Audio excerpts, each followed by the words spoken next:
Now you listen here, Slapnuts. This review is about to be about Double J, Jeff Jarrett. That's JEFFJARRETT.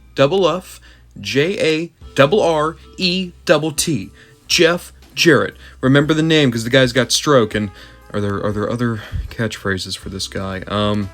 Something, fuck you, road dog. There we go. Oi, Zombie Sailor, you have given me a wonderful little trinket.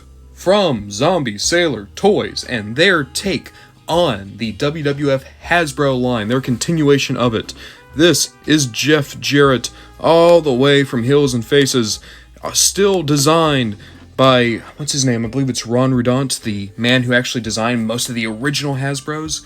So this was an SDCC exclusive. I actually missed out on it, but then I had a buddy who didn't want it, so I got it loose, so I can't do an unboxing, but holy shit, just look at this guy. So, of course, pinks and purples, the headband, the hair.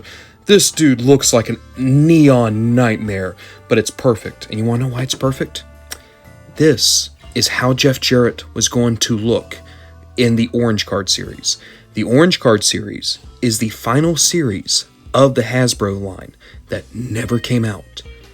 And this Jeff Jarrett is helping us complete that line. We are now able to, across a handful of different continuation lines, put together what was meant to be the final set. And this Jeff Jarrett, God, isn't he great? Isn't he so good? The head sculpt is just sublime. Like, it doesn't mesh with the Hasbros, but for the Zombie Sailor look, which is supposed to be a more realistic, modern appearance for these guys, I think it's great. Of course, this is mimicking the old clothesline gimmick that said there is no gimmick in the Zombie Sailor figures. This is all just posing, but I think it's fine. I do have an issue with the fact that you can't move the head.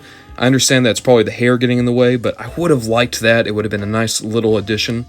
And then the thing I've never noticed before is the fact that the name of the toy line is actually on the bottom of the feet. I noticed that when I was getting this guy out of the box. So I am starting to really build up a massive Zombie Sailor collection. Most of the reviews going forward for the next little bit when it comes to our wrestling videos are going to be Zombie Sailor with a little bit of Epic, a little bit of Hastel thrown in. And I gotta say, this Jeff Jarrett, man, I don't know if I like it quite as much as Bastion Booger, but I definitely like him more than Sabu or Danhausen, and both of those were already standout figures. This is just sublime. This is just perfection.